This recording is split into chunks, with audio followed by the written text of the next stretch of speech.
오늘 본문을 세 개를 읽었는데요. 첫 번째 본문은 예레미야에 있는 본문의 말씀입니다. 사실 예레미야와 같은 삶을 산다라고 생각해 보면 이게 마음이 적잖이 무너지겠다 이런 생각을 합니다. 우리가 읽지는 않았습니다만 예레미야서 1장을 보시면 예레미야라는 선지자가 활동했던 시기가 나옵니다. 예레미야는 요시야 13년부터 시드기야 11년 말까지, 그러니까 이 기간을 대략 41년에서 2년으로 봅니다. 그러니까 40여 년을 하나님 말씀을 대언했던 선지자가 예레미야라는 사람이었습니다. 예레미야라는 사람은 북이스라엘이, 북쪽에 있었던 이스라엘 왕국이 아수르에 의해 무너지는 것을 보았습니다. 그러니까 예레미야는 마음이 아팠던 겁니다. 그러한 전철을 남쪽에 있었던 유다도 똑같이 밟아갔기 때문에 그랬습니다. 여로보암의 길로, 타락했던 많은 사람들의 길로 남쪽 유다의 백성들이 그렇게 걸어가는 것을 보면서 하나님께로부터 받았던 말씀을 가감없이 전했습니다. 여러분, 이렇게 살다가 다 망할 겁니다. 나라가 패망하게 될 겁니다. 여러분, 노예로 끌려가게 될 겁니다. 이게 많은 사람들에겐 그저 악담처럼 들렸던 겁니다. 그래서 주변에 있던 사람들이 예레미야에 대해서 다그치고 모욕하고 이 사람에 대해서 침뱉고 욕할 때가 많았던 겁니다. 너는 왜 긍정적인 말도 못하고, 너는 왜 사람들이 듣기 좋은 말도 안 하고, 매일 하는 얘기가 망할 거다, 너희들 다 노예로 끌려갈 거다, 그런 얘기만 왜 하는 거냐고. 우리가 읽지 않았습니다만 오늘 20장 7절로 9절까지 말씀 읽었는데, 그 20장 1절에 보면 바스훌이라는 사람이 등장합니다. 이 사람은 당시에 제사장 그룹의 총감독을 맡았던 사람이었습니다.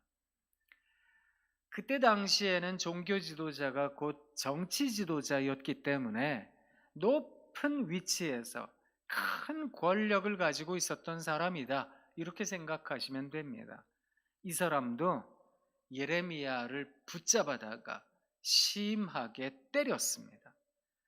그리고 작고에 채워서 가두고 이 사람에 대하여 능욕하고 모욕하고 수치를 준 겁니다.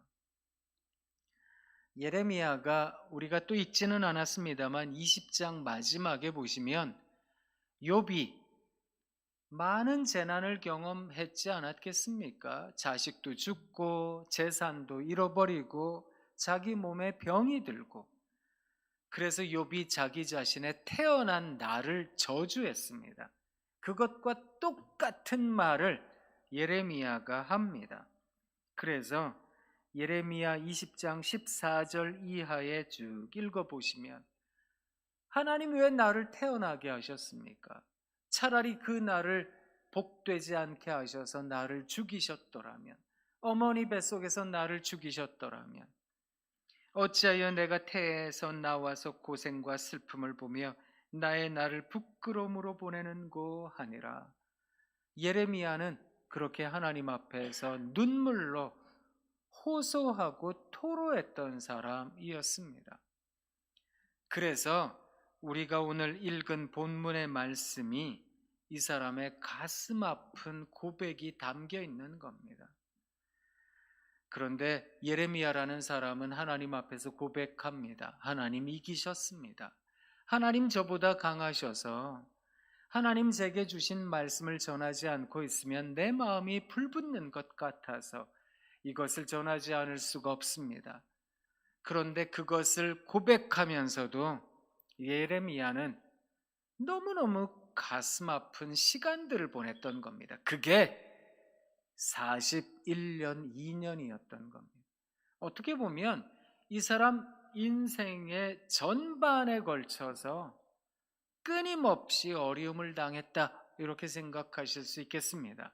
그러면 사람들이 좀 귀담아 들어야 되는 거 아니겠습니까? 사람들이 좀 예레미야의 말을 듣고 회개해야 되는 거 아니겠습니까? 그런데 사람들은 예레미야의 말을 듣지 않았습니다. 귓등으로도 안 들었던 겁니다. 그래서 결국 남유다는 바벨로니아에 의해 무너졌습니다. 나라가 망했습니다. 수많은 사람들이 종으로 노예로 끌려가는 것을 예레미야는 봤던 겁니다. 그래서 예레미야는 슬픔의 노래, 예레미야 애가를 적었습니다. 우리는 눈물의 선지자, 슬픔의 선지자로 알고 있는 예레미야. 그런데 우리가 가지고 있는 잣대로는 엄밀하게 말하자면 예레미야는 실패한 선지자입니다. 이 사람이 도대체 뭘 했는데요? 한 게 없다고요. 생각해 보면 나라를 구했습니까? 백성들을 회개시켰습니까? 하나님께로 돌이키게 했습니까? 예배를 세웠습니까? 아무것도 한 거 없는 것 같다고요. 제가 예레미야 선지자의 눈물 어린 호소를 읽다가 구약 성경을 쭉 이어서 읽다가 소선지서를 읽는데 요나서가 눈에 들어왔습니다. 요나서를 읽다가 보면서 예레미야 입장에서는 정말 복장 터질 일이겠다, 이런 생각이 드는 본문이 있었습니다. 그게 오늘 본문 말씀이었습니다. 쉽게 말씀드리자면 요나라는 사람은 하나님 말씀 전하고 싶어 하지 않아 했습니다. 이 사람 다시스로 도망쳤던 사람이거든요. 마치 하나님께서 요나의 목덜미를 붙잡아다가 억지로 니느웨로 갖다 두신 형국이었습니다.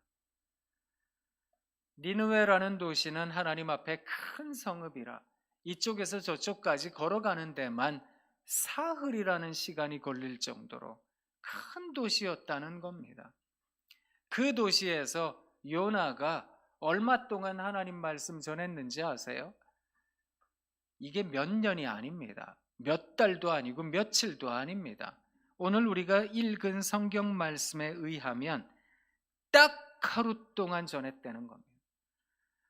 니느웨라는 도시는 이쪽에서 저쪽까지 사흘 동안 걸어갈 도시였는데 사흘 동안 걸어 다니면서 말씀 전한 것도 아니고 딱 하루 전했다는 거거든요.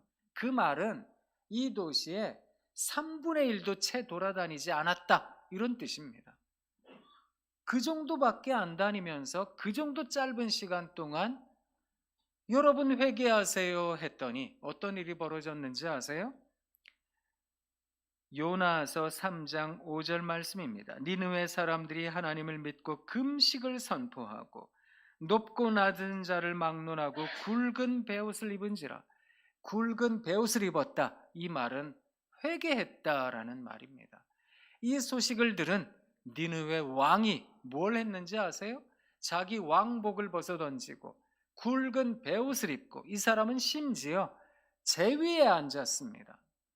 죄를 뒤집어 쓰고 하나님, 제가 먼지 같은 인생인데, 제 같은 인생인데 제가 범죄했습니다. 제가 죄인입니다. 눈물로 회개했던 겁니다. 그래서 어떤 일이 벌어졌는지 아세요? 니느웨 성은 멸망당하지 않았습니다. 그런데 요나는 그게 얼마나 또 속상했는지, 아니 자기 위신이 떨어졌다고 생각했거든요. 내가 하나님 말씀 전하면서 이 성이 무너질 거다 했으면 무너져야 되는데 안 무너지니까 자기가 거짓말한 사람 되지 않느냐, 이게 하나님 앞에서 또 속상했던 겁니다. 그래서 하나님께서 박넝쿨 사건을 통해서 너는 박넝쿨 하나를 그렇게 소중히 여기는데 니느웨라는 도시에 앞뒤 분간하지 못하는 아이들이 몇 명이며 사람들이 도대체 몇 명이며 그 성에 살고 있는 가축은 도대체 몇 마리나 되며, 우리 하나님께서 그것을 요나에게 일깨우셨던 겁니다. 한번 생각해 보세요. 누구는 하나님 말씀 그토록 전했는데 40년 동안이나 전했는데 아무런 일도 벌어지지 않은 것 같고, 누구는 진짜 하기 싫어했어요.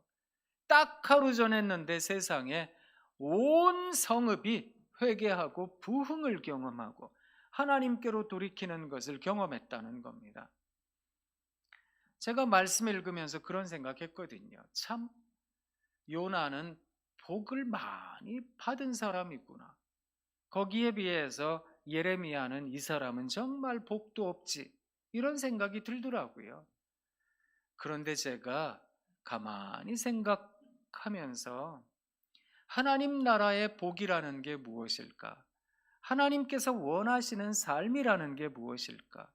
성령 충만의 삶이란, 성령으로 함께하는 삶이란, 오늘 설교 주제처럼, 제목처럼 하나님과 함께하는 삶이라는 건 도대체 무엇일까? 그걸 깊이 한번 생각해 보게 되었습니다. 저희 학교에 졸업한 학생들이 많이 있습니다. 신학대학교에서 제가 가르치고 있기 때문에 신학교 졸업한 사람들은 다들 목사님이 되거나 또 선교사님이 되거나 여러 NGO 단체나 기관에서 노숙인 사역을 하거나 또 해외 노동자들, 아니면 결혼 이주 여성들, 또 가정이 무너진 사람들, 아이들, 여러 병자들, 이런 분들을 많이 돕는 기관에서 일들을 합니다. 그러다가 원하지 않는 상황에서 어려움 당할 때도 많이 있고, 심지어 순교당할 때도 있고, 그리고 일생 하나님 위하여 산다고 노력하다가 가정도 자식도 내팽개치듯 살았는데 자기 몸에 병까지 얻어서 시름시름 앓는 사람들도 많이 있습니다. 제가 학교에서 있은 지도 이제 시간이 조금 되다 보니까 저희 학교에 졸업한 학생들이 더러 학교를 옵니다. 대부분 학교에 왜 오는가 하면 설교 준비하려고 오고, 또 여러 신학 서적들 참고한다고 도서관 이용하려고 오고, 또 선생님들 은퇴하지 않고 있으면 그분들 뵈러 오고, 아니면 동기들, 친구들 보러 학교에 옵니다. 그런데 제가 보기에 100명 중에 1명, 2명 그런 친구들이 있습니다. 저희 학교에서 이제 중간에 강의동과 여러 건물들 사이에 중간에 조그마한 공간이 있는데 그걸 저희가 미스바라고 부르는데, 그 미스바에 벤치들이 쭉 있거든요. 거기에 사람들이 많이들 앉아 있는데 더러 졸업생들이 눈에 띕니다. 야, 너 오래간만이다.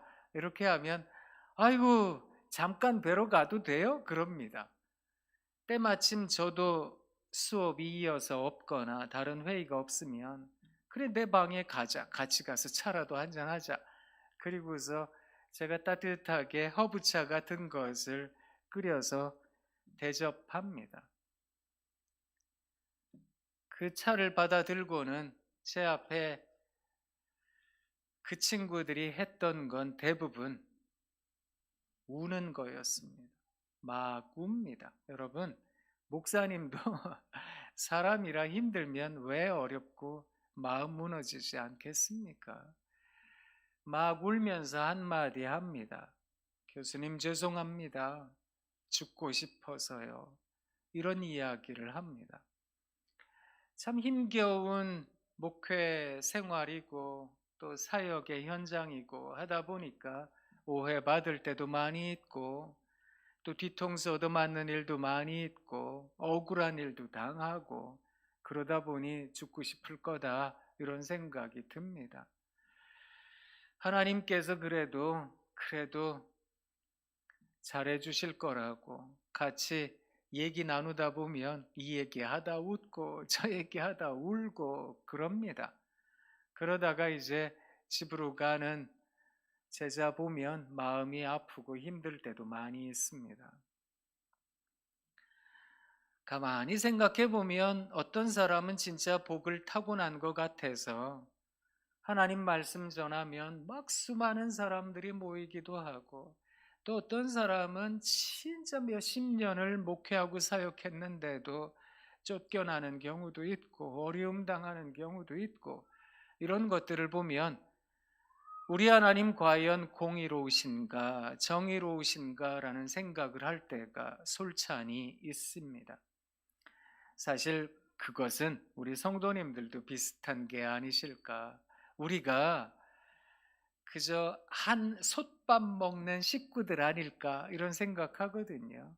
우리 이승훈 담임 목사님, 제가 참 좋아하는 분이신데 정성껏 하나님 말씀 지어서 우리가 같이 매주일 생명의 양식을 먹습니다.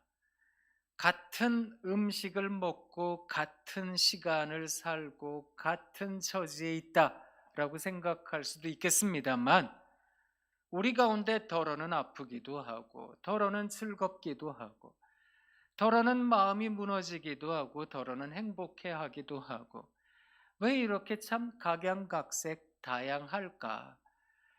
그리고 왜 저 착한 사람이 어려움 당할까? 왜 저렇게 세상에 나쁘고 악한 사람들은 잘 되는 걸까? 이런 생각이 들면 당황스럽기까지 하지요. 그런데 제가 하나님 말씀 읽으면서 한 가지 지혜라는 것을 깨닫게 되었습니다. 그게 갈라디아서 5장 22절 23절에 있는 말씀이었습니다. 이 말씀을 보면 성령의 9가지 열매가 나오는데, 성령의 9가지 열매의 특징이 조금은 남다릅니다. 여러분, 흔히 우리가 열매라고 하면 결실이라고도 말을 합니다. 결실, 다시 말하자면 어떤 결과물과 같아야 되는 거 아닐까? 그러면 어느 정도 어떤 도량형으로 나타낼 수 있어야 되거든요. 몇 센치 정도 됩니다. 몇 킬로그램 됩니다. 어느 정도 부피가 됩니다. 이런 거 이야기해야 되잖아요. 그런데 성령의 9가지 열매, 사랑과 희락과 화평, 오래 참음과 자비와 양선, 충성과 온유와 절제, 9가지 열매 특징이 있는데 이게 다 형이상학적인 단어들로 이루어져 있다는 겁니다. 이건 가늠하기도 어렵고 측정하기도 어렵고, 이걸 어떻게 재요? 가만히 생각해 보면 이건 도무지 우리가 가지고 있는 상식으로는 나타낼 수 없는 것들일 때가 많거든요.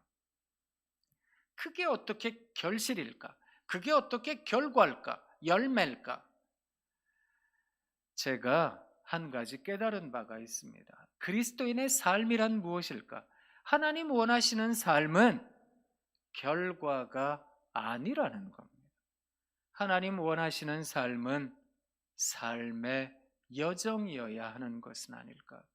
삶의 과정이어야 하는 것은 아닐까? 어렵지만 우리가 한솥밥, 따뜻한 밥 먹듯 하나님께서 주시는 양식 함께 먹는 사람들이라면 어떤 상황에서든, 좋은 상황에서건 안 좋은 상황에서건 우리는 사랑해야 되겠습니다. 그래서 사랑합니다, 사랑합니다 하고 살아내야 되겠습니다. 이게 도무지 기쁘지 않은데 우리가 기뻐해야 되겠습니다. 그게 희락입니다. 그렇게 기쁨을 나 혼자만 가져서는 안 되겠습니다. 내 옆에 있는 사람들에게도 기쁨을 나눠줘야 되겠습니다. 이게 화평입니다. 우리는 평화의 사도들로 부르심받은 거 아니겠습니까? 그러니 이 사람과 만나서 또 저 사람과 만나서 갈등이 있다면 갈등을 봉합하고, 어려운 부분이 있다면 함께 이고 지고 서로 보듬고 나누고 살아야 되지 않겠습니까? 성령의 세 번째 열매, 화평을 이루며 살아가는 삶. 그런데 그게 좀 채 쉽지 않다는 겁니다. 이게 얼마나 어려운 일인가. 그래서 네 번째 열매가 오래 참음입니다. 또 한 번 더 참고 또 한 번 더 견디고, 그렇게 하루를 채워갈 줄 아는 것. 그렇게 오래 참는 사람들이 마음속에 갖는 마음이 있습니다. 그게 5번째 열매 자비입니다. 그냥 참잖아요. 그러면 속만 상합니다. 그냥 참잖아요. 그럼 내가 미칠 것 같다니까요. 그런데 자비의 마음이 무엇인가 하면 긍휼히 여길 줄 아는 마음입니다. 저 사람 나 속상하게 한 거 내가 참아야지 이렇게 생각하면 그 사람이 원망스럽거든요. 그런데 그래도 그 사람 힘드니까 그런 거 아니겠어? 아유, 그 사람 처지에 생각해 보면 나한테 그런 것도 이해가 되지. 그 마음을 헤아려 볼 줄 아는 것, 그게 긍휼히 여기는 마음, 자비입니다. 그런 자비로운 마음을 갖고 살아가는 사람들의 특징이 착한 거 아니겠습니까? 그래서 성령의 6번째 열매는 양선, 착한 마음입니다. 선한 마음입니다. 법 없이도 살 사람. 그래서 이 세상 살아가며 이 사람과도 나누고 저 사람과도 나누고, 아니 도대체 뭐가 그렇게 많길래, 뭐 가진 게 많나 배운 게 많나 생각해 보면 별반 아무것도 아닌 인생처럼 여겨지지만, 그래도 내가 가지고 있는 콩 한 쪽이라도 나눌 줄 아는 마음 말입니다. 그런 착한 마음. 사랑하는 파주의 신앙 식구 여러분, 그런 착한 마음을 성경에선 뭐라 그러는지 아세요? 그걸 충성이라고 말을 합니다. 하나님께서 우리 모두에게 24시간이라는 시간 동일하게 주셨지요. 하루를 동일하게 주셨지만 사실 똑같은 출발선상에 서 있다고 생각하기는 어렵습니다. 왜냐하면 우리의 처지가 다 다르거든요. 우리 환경이 다르거든요. 아니, 집안도 다르고 배운 것도 다르고 형편도 다르고, 그러다 보니까 이것 동일한 선상에 서서 함께 출발하는 겁니다 라고 이야기하기가 어렵습니다. 누구는 되게 많이 가진 것 같고 나는 별로 없는 것 같고 이런 생각 들 때가 있거든요. 그런데 여러분, 그때 달란트 비유를 생각하셔야 됩니다. 5달란트, 2달란트 부럽지요. 그런데 여러분, 달란트 비유의 핵심은 누가 얼만큼 가졌느냐가 아니라는 겁니다. 내가 가지고 있는 게 비록 1달란트여도, 아니 1달란트도 안 되고 그냥 1데나리온이어도, 아니 그게 아니라 그냥 1렙돈이어도, 진짜 별것 아닌 것을 가지고 있었어도, 그래도 하나님 제가 이거 하나님 위해 삽니다 하고 하나님 위해서 살아갈 수 있다면 그게 충성 아니겠습니까? 그래서 하나님 앞에서 내가 할 수 있는 삶을 살아가는 겁니다. 충성 말입니다. 글래디스 에일워드라는 사람이 있는데요. 이 사람은 중국 내륙 선교의 문을 열었다라고 알려진 분입니다. 에일워드 선교사님은 영국 런던 태생인데 1902년인가 이때 태어나셨을 겁니다. 그런데 이분이 어려서 워낙 왜소해서 아버지가 얘는 공부를 해야 되겠다 이런 생각을 했답니다. 근데 어른이 되었는데 에일워드의 키가, 서양 여성이 사실 그 정도 키 같는데 이건 진짜 좀 작은 거거든요. 키가 148cm가 안 됐답니다. 그러니까 키가 굉장히 작은 건. 그래서 아버지가 얘를 학교를 보냈답니다. 그런데 또 머리가 또 그렇게 나빴답니다. 공부를 하나도 못했답니다. 그러니까 받는 성적이란 늘 20점, 10점, 빵점 뭐 이러다 보니까 아예 그냥 학교를 가면 뭐하냐, 배우면 뭐하냐, 어차피 배우지도 못하는 거. 이래가지고 아버지가 어린 나이부터 얘한테 돈을 벌게 했답니다. 그래서 남의 집에 가서 가정부일을 하는데 어려서부터 한 거라고는 설거지하고 빨래하고 다리미질하고 청소하고 이런 것만 배운 겁니다. 청소년 때 길거리를 지나가는데 가만히 보니까 극장에 막 연극하는 극장에 포스터가 그려져 있는데 얼마나 멋진 배우들이 있는지, 나도 연기하는 배우 될래 이런 생각했대요. 그래가지고 가정부일 하면서 틈틈이 연기 연습을 했답니다.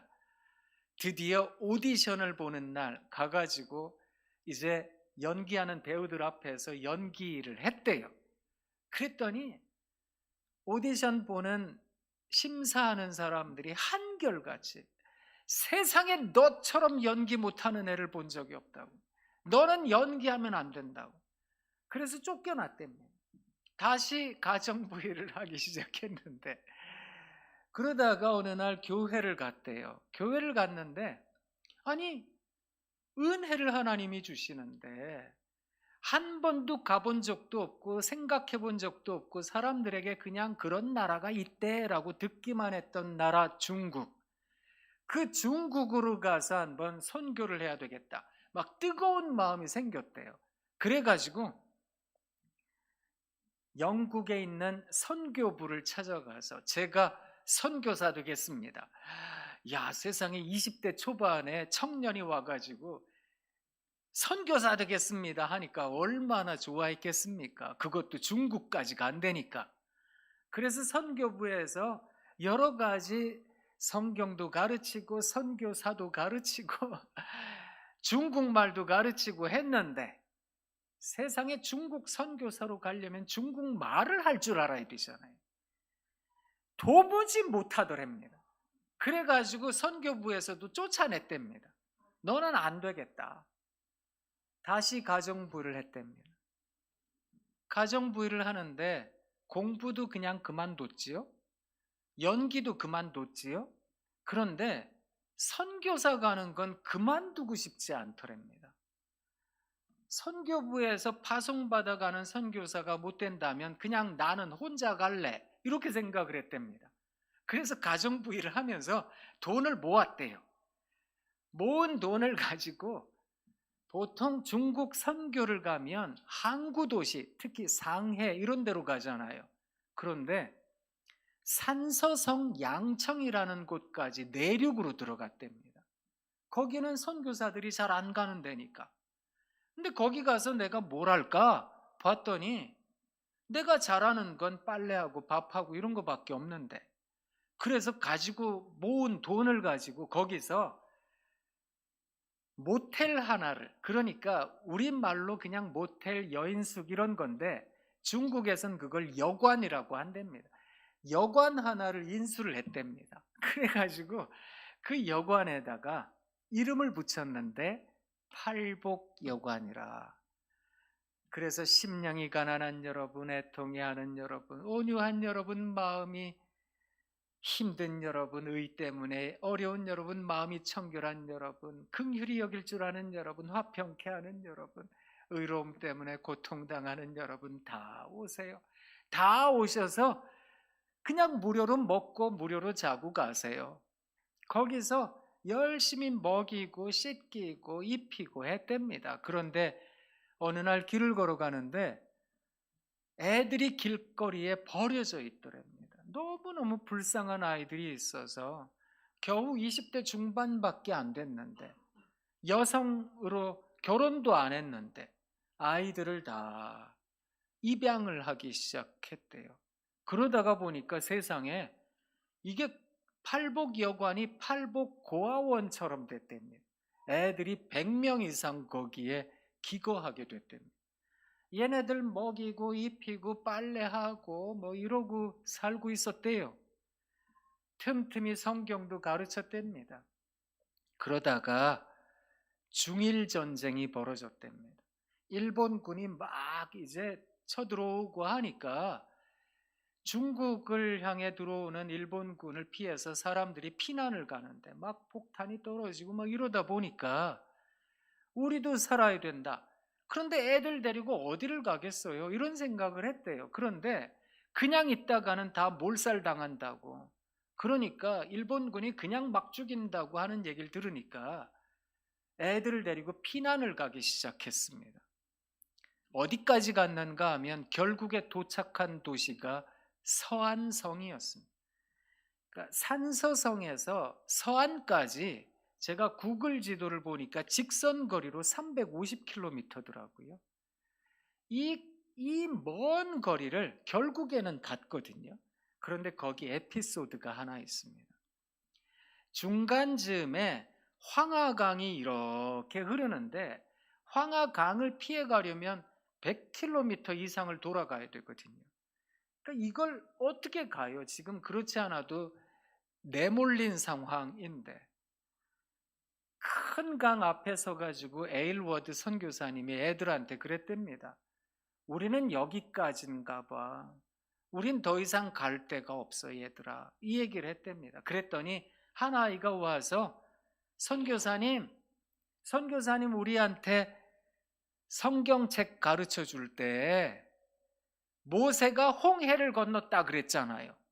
우리도 건널 수 있는 거 아닌가요? 바다도 건넜다면서요. 그때 글래디스 에일워드 선교사님이 이렇게 얘기를 했답니다. 얘들아, 나는 모세가 아니야. 나는 모세가 아니고 나는 능력도 없고 나는 솔직히 자기가 이실직고 했대요. 나는 솔직히 키도 작고 나는 공부도 못하고 나는 중국말도 잘 못하잖아 얘들아. 나는 할 줄 아는 게 빨래하고 밥하는 것밖에 없는 아무것도 아니야. 이렇게 얘기를 했대요. 그때 그 아이가 선교사님에게 이렇게 말을 했답니다. 그래도 하나님은 똑같은 하나님이잖아요. 그 얘기를 듣고 글래디스 에일워드가 마음에 큰 은혜를 받았대요.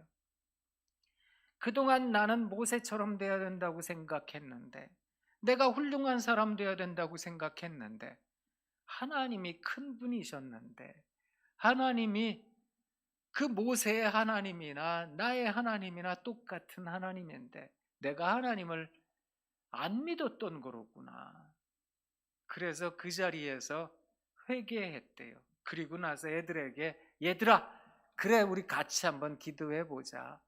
그리고 막 애들이 막 거기서 100명 넘는 애들이 막 기도를 막 크게 떠들면서 하니까 그 옆을 지나가던 군인들이 보고서 도대체 왜 그러느냐. 선교사님이 우리가 강을 건너야 되는데 배가 없다고. 그랬더니 군인들이 가서 군용 보트를 가져다가 애들을 다 건네줬다는 겁니다. 이분의 일대기를 이분이 간증처럼 적었어요. 책 제목이 작은 여인입니다. 우리말로도 번역이 됐는데 이 책이 절판됐더라고요. 새로 나온 책 제목이 멋있습니다. 나의 하나님은 크다.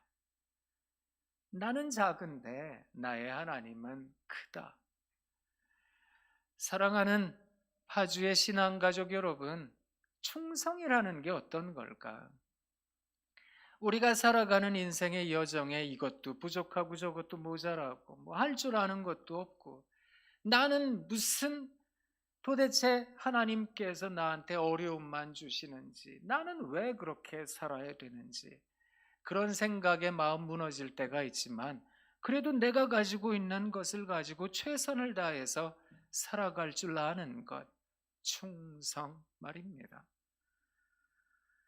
그렇게 충성스러운 사람이 세상을 덮입니다. 36.5도간의 사람이 세상을 뜨겁게 달구기도 한다. 전 그렇게 생각합니다.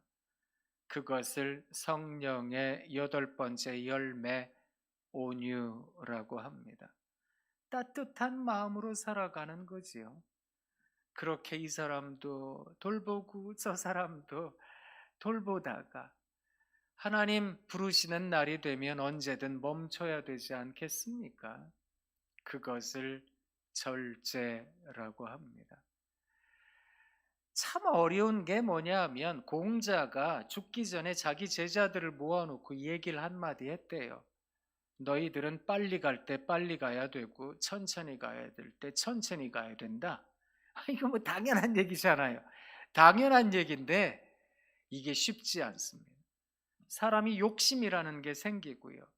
또 섣불리 어떤 일들을 하게 되면 참 인생 초보구나라는 생각이 들 정도로 함부로 할 때가 많거든요.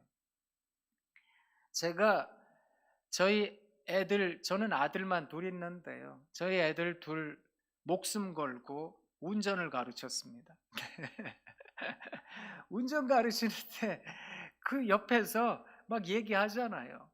야, 이게 지금 큰 도로여서 한 70km, 80km로 달려야 되는데 아무리 못 가도 한 60km는 가야 안 되겠냐? 그러면 아빠 좀 가만히 계시라. 지금 얼마나 빨리 가는지 모른다고 지금 되게 빨리 가고 있는 중이라 보면 30km로 가고 있어요. 뒤에 차가 얼마나 답답하겠습니까?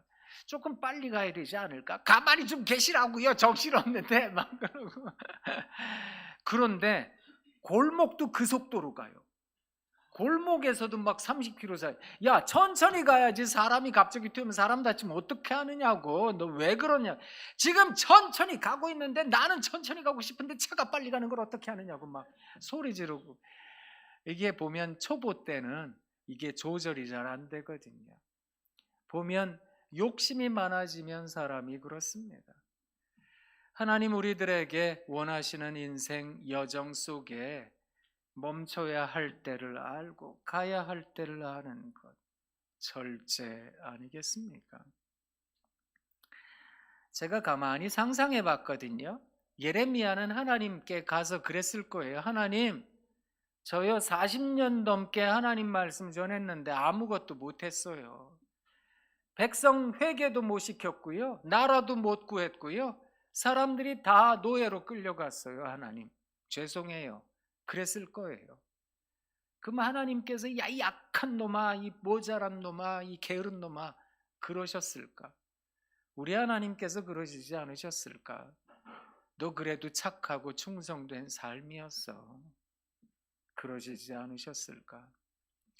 사랑하는 파주의 신앙가족 여러분, 우리네 삶을 무엇으로 채워야 할까? 어떤 결과? 무엇을 나타냈는가? 그것보다 우리가 성령의 9가지 열매, 사랑과 희락과 화평, 오래 참음과 자비와 양선, 충성과 온유와 절제, 그걸 살아갈 줄 아는 우리가 되길 원합니다. 그게 하나님 원하시는 삶인 줄 믿습니다. 하나님 참 고맙습니다.